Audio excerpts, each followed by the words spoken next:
I'm certainly looking for a steer and a mandate from the board to be able to adequately participate in the decision making that is planned to take place on the 23rd of April. And I know I've been involved in this from my previous role and here in North Wales. I know that this has been a very challenging and contentious issue over a service that is highly valued. So I know that we will want to ensure that we're able to fully participate in the discussion and decision making on the 23rd of April. Diolch, Chair, I'll leave it there if I may.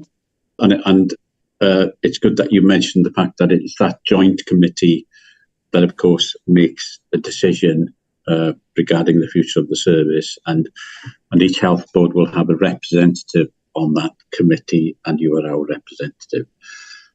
So before going into any questions or comments, Jeff from Llais, just perhaps on the back of that engagement, if you've got any further information that brings us right up to date, as it were, regarding any views and any comments that will help us in our discussions. I can do that, Chair. As Carol has said, the role of Llais in service change is to ensure that the voices of communities and individuals are heard by decision makers, and community health councils had that as a statutory role. The CHC Llais team in North Wales has been involved in these proposals since August 2022, and in September 2022 we had a formal presentation from EMERTS and the ambulance charity at our CHC meeting. At that meeting, CHC members did not support the proposals as they were at that time. We recommended that the change be dealt with in line with NHS guidance on engagement and offered to provide advice and assistance in the delivery and the methodology of that engagement. That offer was accepted at the meeting but was ultimately not taken up. In late 2022, we first engaged with the Carnarvon campaigners, and we have sought to communicate their concerns to EMERTS on a regular basis. I and other Llais staff attended many of the events in the three phases over the past 18 months. We found them to be more information-giving exercises than true engagements, and I communicated these concerns to EMERTS colleagues over that period. Our observations about the various phases of the process were set out in a recent letter that was sent to Stephen Harry on 9th of April and copied to all health boards in Wales. Just for clarity, those issues were around the importance of respecting and understanding the strength of feeling within rural communities about the proposals, people's continued concern about the impact of the proposals on rural population. And we must remember that this is a service substantially funded by the charitable donations of people in those rural areas. We said that we believe that further work is needed to develop the proposals for those services in rural and remote areas in order to address the legitimate concerns of residents. We note the proposal to establish a task and finish group to further refine and develop the approach, including more public engagement, and to deliver a detailed implementation plan by the end of September. We believe that no decisions, including in principle decisions, should take place until that work is complete. We note the proposal to endorse further work being undertaken by the Air Ambulance charity to scope an operational basis in line with the findings. And again, we believe that no changes should be made until that work is complete. Given the identified need for this further work and the acknowledgement that no changes will be made until 2026 at the earliest, and will be subject to the implementation of a plan agreed in September, we do not understand the reasons why it is considered necessary at this stage to proceed with a decision that would consolidate EMERT services currently operating at Welsh School in Carnarvon into a single site in North Wales. And in taking that decision, we can see that health boards have been asked to note the risk to the charity. It's not clear to us what that risk might be in terms of the timing of the decision and how this might impact on people. We are aware of air ambulance services elsewhere in the UK, the Highlands and Islands, in Cornwall and the Scillies, where public confidence has been lost and there have been dire consequences that followed that. Just winding up, I'd like to say that we thank the chair and the chief executive of Betsy Cadwalders for meeting with the representative of the Carnarvon campaigners and taking the time to explore the nature of their concerns and to listen to their proposals to enhance the service. Those proposals go way beyond simply retaining the current base in Carnarvon. They have some real proposals to enhance the service. And I think that both the chair and the chief executive found the depth of knowledge and understanding of the service to be quite extraordinary, and useful things to be gained by that engagement. And then finally, Price and the campaigners recognise that this is an opportunity to fulfil unmet need, but it's not equitable to meet that unmet need in other areas of North and Mid Wales by creating new unmet need in areas currently well served by the air ambulance. Thank you. Many thanks, Jeff, for that summary. That was very useful. And just something to emphasise is that there has been an underlining of the fact that any change, any proposal must not lead to a worsening or lessening of the service that is currently provided. So that's a useful guideline also. Okay, diolch yn iawn. Reit, erbyn diwedd ein sesiwn ni, mi fyddwn ni angen rhoi cyfeiriad I Carol mwyn iddi hi fynd am barn ni i'r pwyllgor ar y cyd nesaf ymhen rhyw wythnos bythefnos. Felly, trafodaeth, cwestiynau, a wedyn ar y diwedd na I ofyn I Carol grynhoi beth yw ein safbwynt ni mwyn mynychu'r cyfarfod na.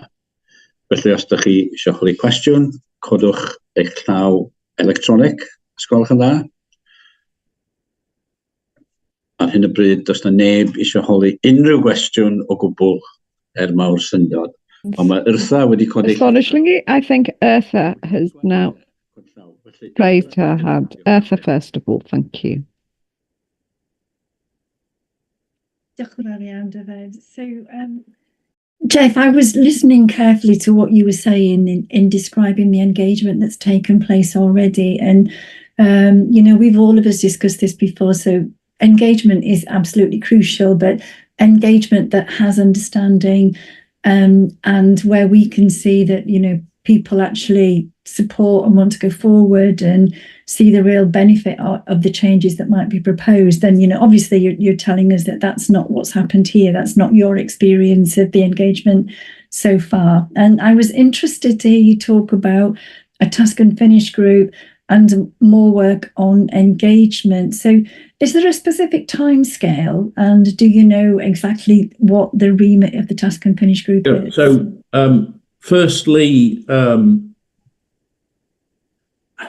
I would characterize, I'm going to generalize now, it's not every single case, but at the events I attended, conversations were typically, tell us what you're worried about and we'll tell you why you're wrong.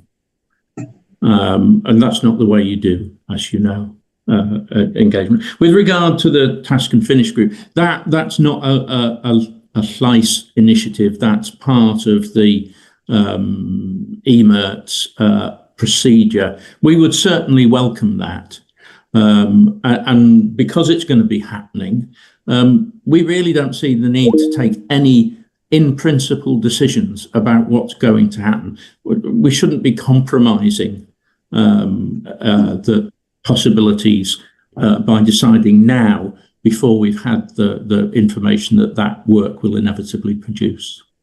So, thank you. And I know that you're not EMERT, but I'm just wondering if you're aware of any timescale attached to that work? September, I believe. It should be concluded by September this year. Right. Yes. Okay. Thank you. Thank you. That's helpful. Thank you. Diolch yn fawr, diolch Jeff. Nesa, Caroline. Iawn, diolch yn fawr iawn. Dych chi'n clywed fi'n iawn? Yeah, clywed yn glir. Can you hear me? Yes. I will speak in English because so many of the terminology in the packages are in English. I do accept, my starting base for all of this is to, bear in mind the nature of the operating model.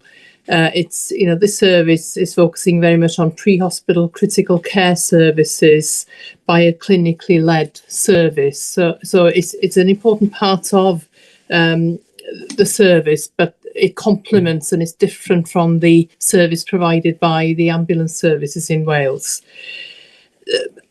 I accept the need. There's clear need for change and improvement here, and that is shown clearly in the papers. And I'm in particular, I've been focusing on in our pack today from pages 228 to 235. It's clear that North Wales could be much better served by the service. There's clear lack of coverage at night, and that is something that needs to be addressed. So we've got a lack of utilisation of the service at the moment, and we have unmet need, which is clearly demonstrated as well. But the question I've got, and maybe it's a question for Carol really, recommendation 4 is very, very important. If there's going to be a change in the air coverage, then the road coverage really does need to be able to reach key remote and rural areas within the timescale specified. And I'm not clear, I know the geography of rural Wales, North Wales and Mid Wales very well.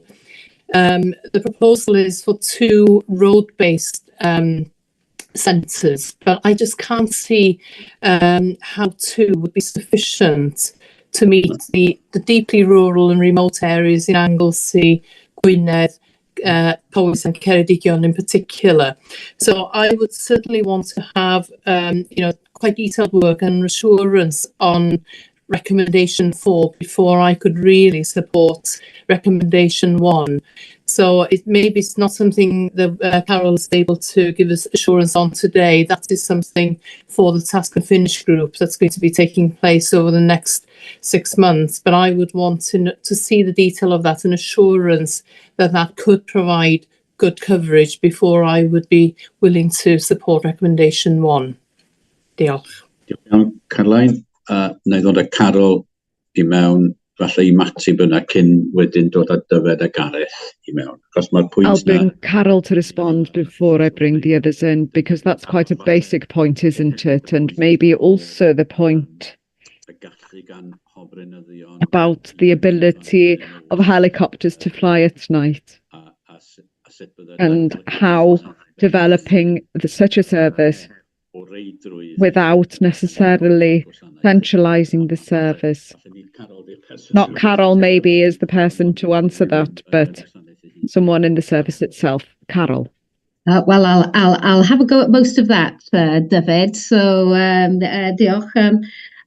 Just before I get to the recommendation 4, I think, Caroline, you make the really central point here, which is change is needed.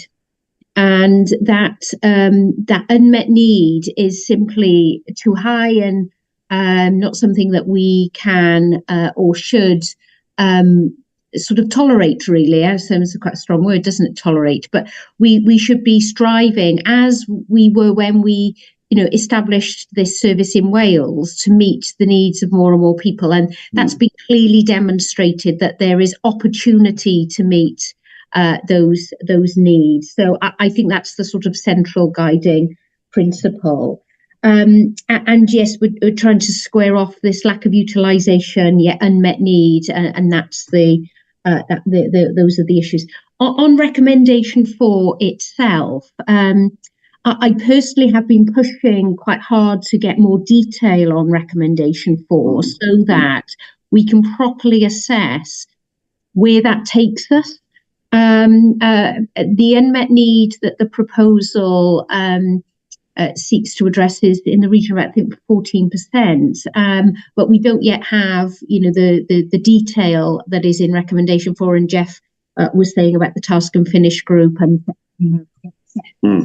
it feels difficult for me to be able to say, well, what would that do? But on the basis of it as it stands now, I've worked in rural area for the last 15 plus years, and know the road networks, Caroline, you better than I. But 2 cars in a highly rural area does feel a drop in the ocean, really, and therefore that drives people to think about whether there's a different configuration, different level of usage of the car, maybe in more urban areas, etc. So those are the comments that I have heard over the last few weeks and months about, well, there is perhaps a place for road, but in your most rural areas, and that's the question mark. Helicopters flying at night, David. I'm not an expert, but I do believe it's about the type of helicopter that there is, and of course, I feel a bit. Common sense would say, that there's. Would the weather be so much different in different places? So that would be a question in my own mind. So I'll perhaps stop there and listen to some further comments. Yeah. Just on the night flying, which seems to be quite a key point in the proposals, it does seem that it is possible to have night flying. Not just in a base like Fridland, but it is possible in Dinas Dinlle, Caernarfon and Welsh. I should know because I hear them go across rescuing people from the mountains very frequently on another service. So, but that's the sort of information that would be helpful to outline why we can, why we can't, and what the best options are, an options appraisal, which we don't have before us. David, nesa, a wedyn Gareth. Diolch. Diolch, David. Of course, thank you, David. This is something, as we've heard already, which is causing many concern in the area. So it's very important, as we've already discussed, that we do give due time and consideration. I had a member of the team in Caernarfon, a paramedic, getting in touch with me recently on this matter and concerned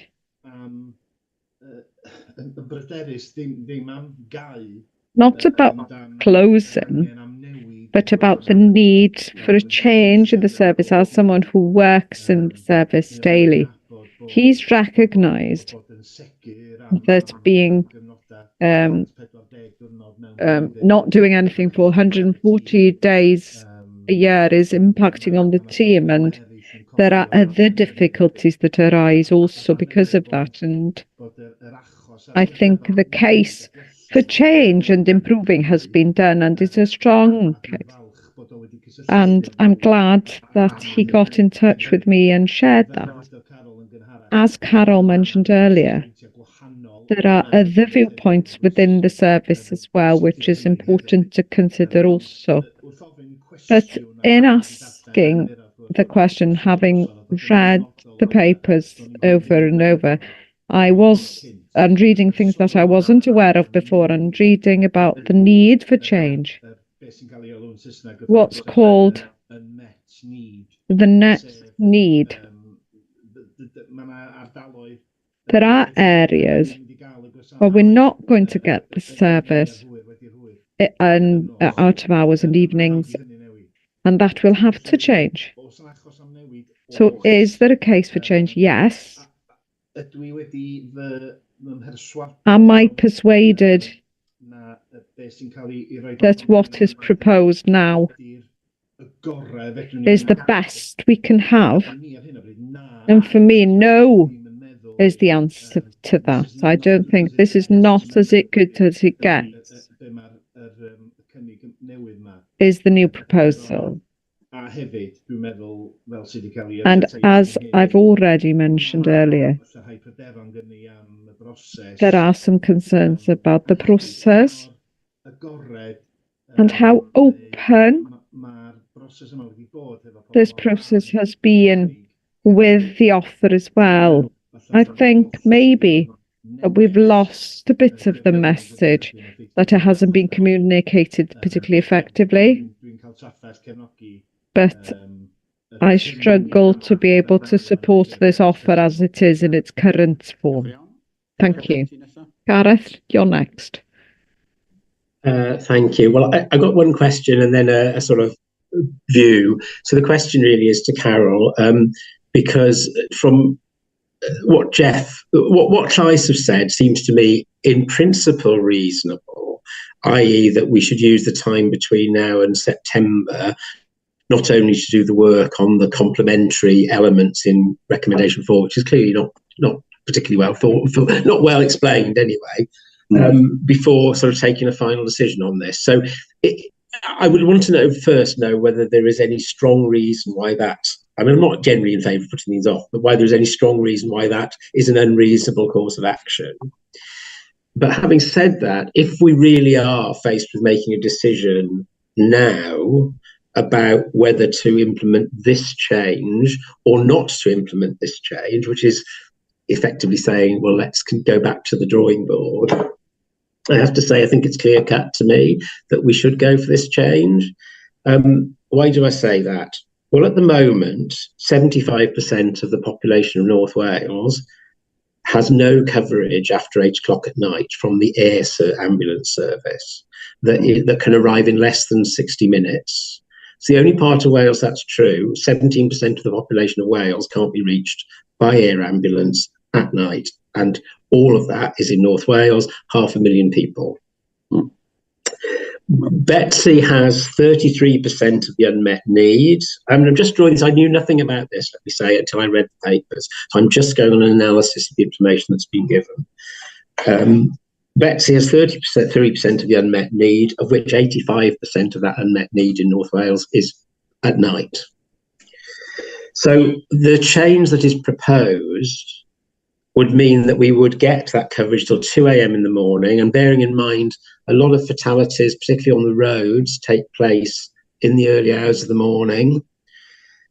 So you would get that 500,000 people, 3/4 of the population that we serve, would at least have the option of a viable night service, which they don't currently have. So what would be lost from this proposal? And let me be clear, I'm not saying that there is, in an ideal world, not a better version. There may even be a better version with the same resource, although I suspect that's probably less likely. But so what will we lose? Well, I worry that there is, where the loss will be is in what happens when the helicopters don't fly and response is made by road. I think it's wrong to be too fixated on that. If you look at the figures for both Welshpool and Carnarvon, in Carnarvon it's only 17% of the time that road is used, and in Welshpool it's 22%. And it's interesting, Carol, you said, well, maybe the road should be used more in urban areas. Well, that's exactly what happens. My sister-in-law's mother had a heart attack at the home in the Gower. There was no reason a helicopter couldn't have flown, but it was quicker for the service from Davern to go to their house in the Gower and pick her up and take her to hospital. So, you know, the reason the car is not used more in North Wales is not, I suspect, down to weather. That probably is, when it is used, is not used, the helicopter's not used, it's because of the weather. But, you know, it's a mix and match service. So what we will lose is that in some parts of our population, will not be able to be reached so quickly by road. And actually, it's not just in the west, I suspect. I haven't seen a map of this. It will be in the far west, and it will be in the far south areas like Llangollen, I suspect, because they would be reached more easily from Wrexham than Rhuddlan. Against that, some areas in the daytime will be reached more quickly by road. So I think it's a zero-sum game on the road, but I think that is completely then dwarfed by the fact that what will not change is 100% of the population in our area will have service by helicopter in the day, because at the moment 100% of the whole of Wales can be served within 30 minutes by helicopter.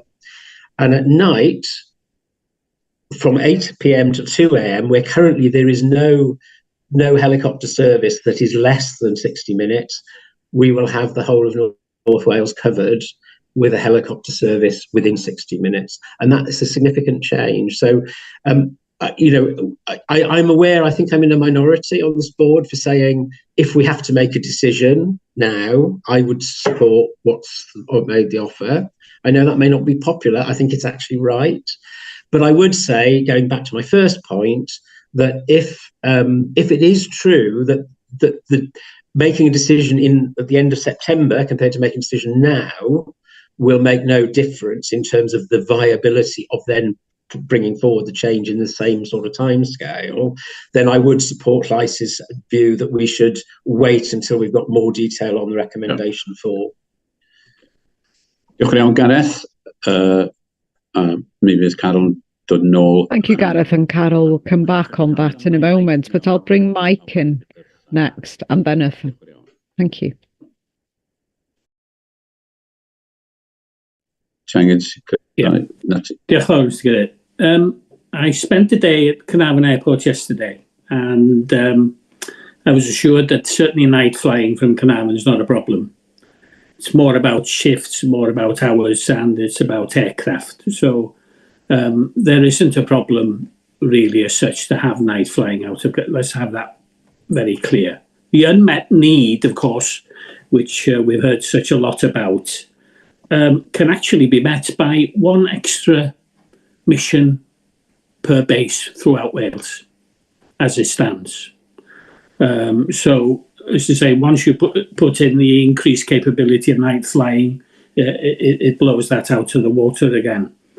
So, and I agree with Caroline as regards the enhanced land service suggested by someone that's probably never driven to Anelog or Llanfair yng Nghonwy or Llanuwchllyn. You know, so what I do not want is that people who are now serviced by the air ambulance are further disadvantaged. The fact is that the further northeast that you travel, you're safer. You're statistically safer. You have the luxury of being nearer to clusters of large hospitals, much better road networks, better travelling times, better centres of excellence with specialist clinicians, and even closer to major trauma centres. If a logic dictates that the further north, south or west you go, the further you are from any kind of urgent care, which is at the centre of this matter. The relocation of the police helicopter to Rhuddlan is a good example. When it moved, they spent 50% of their time in Manchester and on the Wirral, which is unacceptable. Now, regarding the ESAC consultation, I think it should, I've asked that it be demonstrated that the consultation has set aside the view of the EMERT service. Particularly, and my rationale for this is because the director who demonstrated via YouTube a predetermined view of what the outcome should be by his advocated closure of 2 bases. Despite requesting it from Mr. Harry on no less than 3 occasions, I've not had evidence or assurances that the EMERT's view has been discarded. In the EMERT's director's podcast, which was broadcast in November but taken down in December, he said, "We recognise the change in the location of our bases and our working hours will provide concerns for local communities." Mike, just sorry draws am munud, Mike. Can I interrupt for a moment, Mike? But just to note that there is no one here to respond to what you've said, I accept what you're saying, but that it would be unfair for me not to say that these are allegations and that there is no one to respond to these. So the best thing is to move on, Mike, with further comments, if you can, please. Thank you. I can provide a copy of the YouTube broadcast for anybody who wants to see it. So, you know, and as regards the, you know, the road travel, we're predominantly in our area sphere of influence in the board, a rural area. And at the end of the day, what we should not be doing is making people worse off. And it's certainly my view that these proposals, that's what will happen. And I'm very keen on what Jeff suggested, that's the route we should be going. Diolch yn fawr. Diolch yn fawr, Mike, Bertha, a wedyn Chris, a wedyn dwi'n mynd Bertha, then Chris, and I will turn to Carol. Thank you. Diolch yn fawr iawn, Dyfed. It's really interesting to hear people speak. We've all got different opinions, but also people are bringing in different facts that they've gleaned from reading the papers, but other facts they knew from perhaps, you know, other information they've gained. And that makes me more aware of how important it is that the engagement process is open in the fullest sense of the word, and that the information we share is really clear and understandable about, you know, the reasons this has come, these suggestions have come about.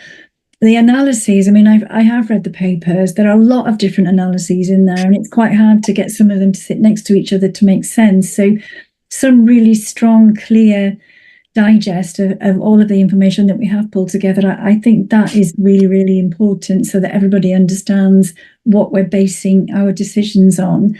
And I also hear what Jeff has said, and really support Gareth in that, you know, if waiting 6 months for September is not going to have a huge impact, you know, a detrimental impact on anybody or any part of the service, then, you know, why don't we wait and see?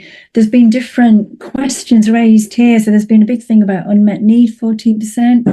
Can that be raised? There's been questions about the road bases and different usage of cars. So there's questions there that people haven't seen answers to. Carol has said she wanted to see more detail on recommendation 4. And there's been big questions around what is the issue about night flying. Is it the helicopters? Is it lack of staff?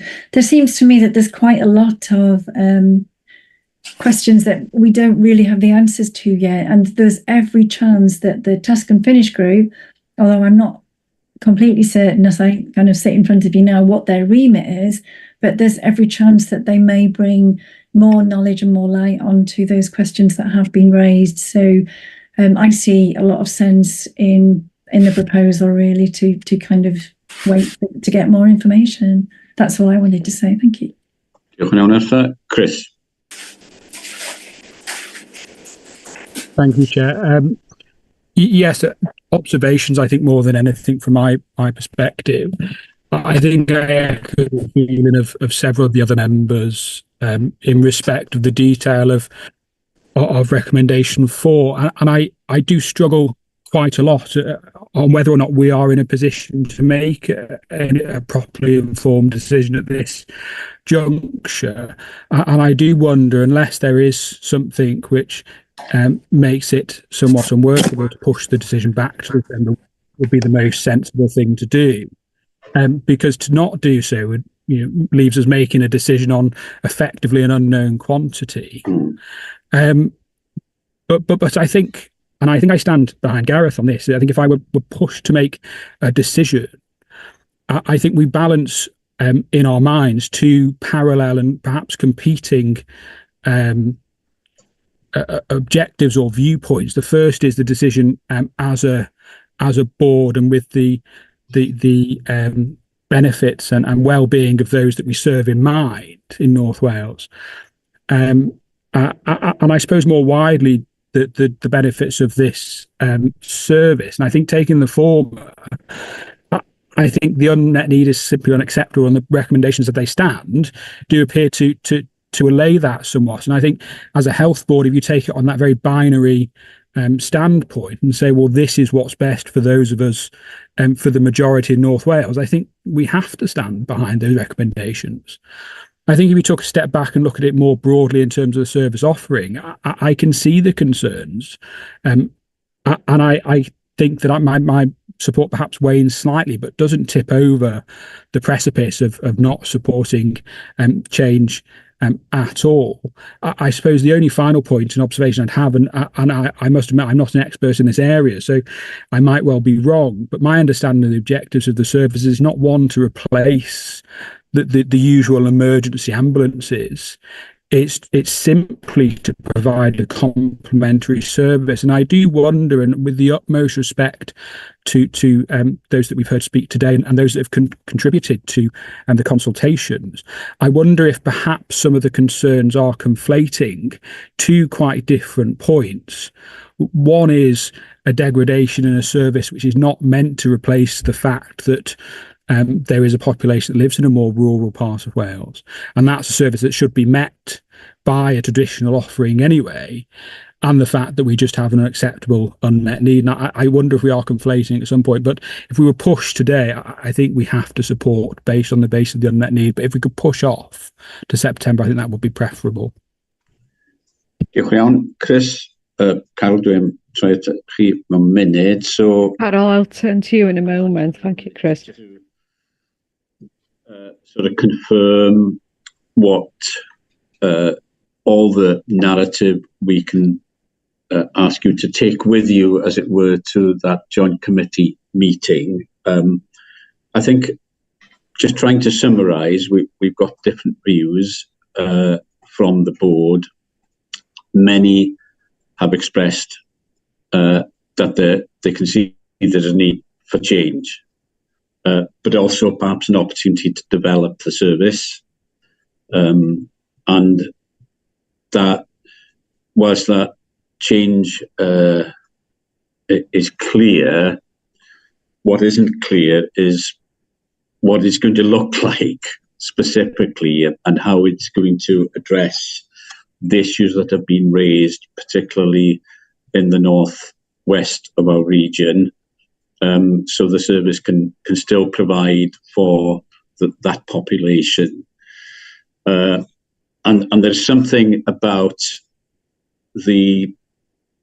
one of the great things the service does is to reach very remote areas, and we're not quite sure then how any different service would still be able to meet that demand without a lessening of the service. And I think that's the phrase, or worsening of the service, that EMIRTs use themselves. So it seems that is that task and finish group, which is a bit late in the day, but and one would have welcomed had that work happened some months ago and fed into the reports that's before us. But is it possibly the view, I think, of the board that more work needs to be done to explore different avenues, different options, and to develop those alongside recommendation 4, and for us to have more detail at the same time? I think that seems to be the position of the board, if there is an opportunity to do that.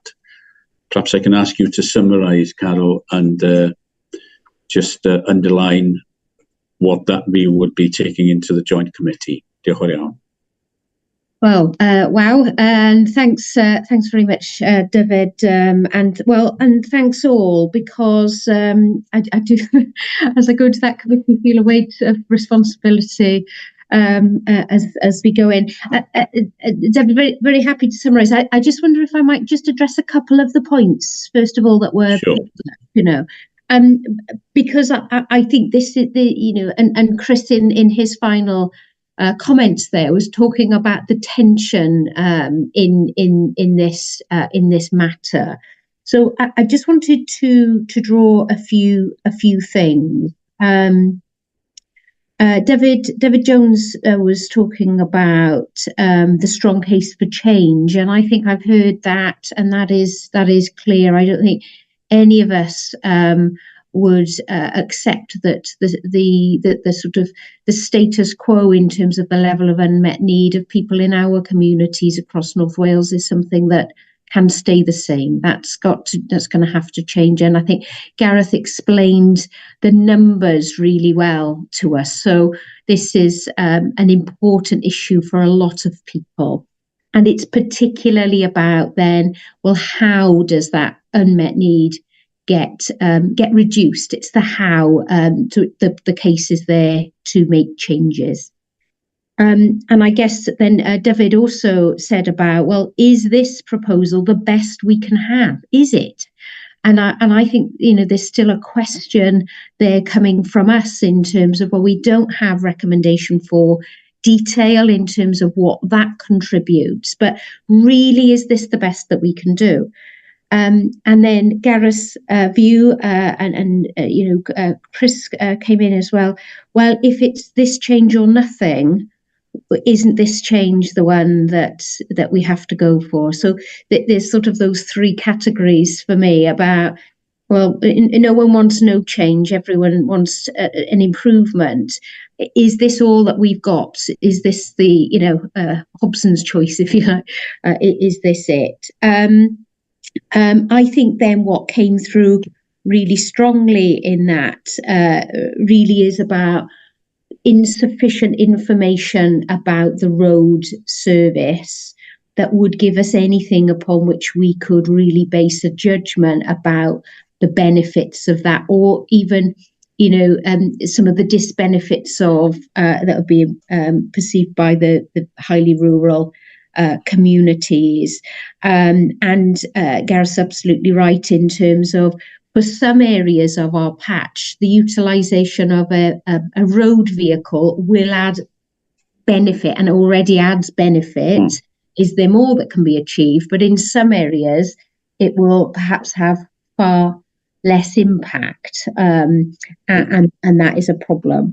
And then the overarching sort of message that I've taken out is, what's the rush? Why are we being asked to get to a decision point through JCC now, rather than having all of that work available to us? What I am aware is that there has been representation from the Wales Air Ambulance charity, expressing some, very real and genuine concern that this has been rolling on for some time, and wanting some certainty. So I think that is probably pushing things along a little. But that said, this change is not down for activation until 2026 at the earliest, says Jeff, and that corroborates with mine. So there is a window to really look again hard at, is this the best that we can do? And I think I'm taking that message through.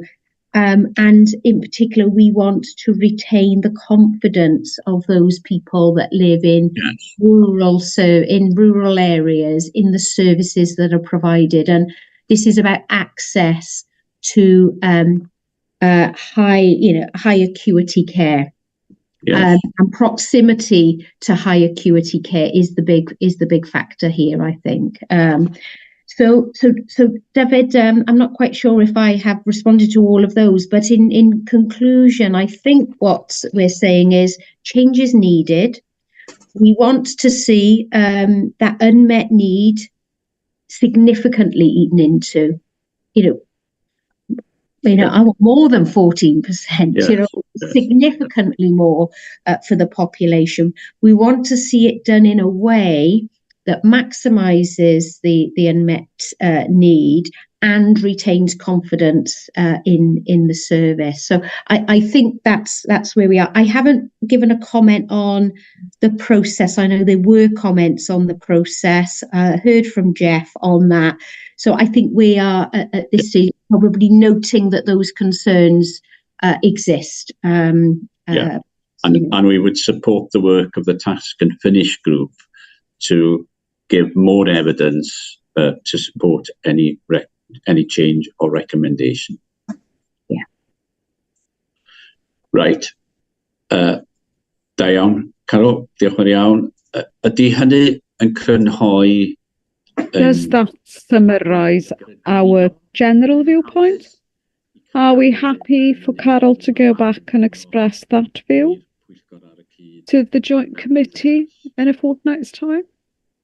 Felly, yn safbwynt ni, fel mae Carol... So our viewpoint, as set out, asking for further work to be able to respond to the concerns that have been expressed. I think that is important to record as a board, because we understand what change is as a health board. We have to change the way that we provide services like everyone else. However, with such a change as this, we do need to have some evidence and need to look at the best possible option. And I don't think we've been persuaded thus far, but there is an opportunity to do so in the months to come. Is everyone happy with that? Does anybody want to say anything else? If not, should I thank everyone for their discussions? Can I thank Jeff from Llais in particular for joining our meeting today? We appreciate your contribution, Jeff. Thank you to everyone who's been preparing for this meeting. Lots of work, an extraordinary meeting of the board, and a lot of reading work and papers and preparation. So thank you to you all. Tied to that, thank you to Laurie, who's translated. And that's the end of the meeting. Our next meeting is in May, at the end of May. I think it's the 30th of May. At Llandudno in Venue Cymru, we'll be conducting our next meeting, May the 30th. Thank you if you've been watching online, and we welcome any feedback. If you'd like to get in touch, you're welcome to do so. Thank you very much, and that concludes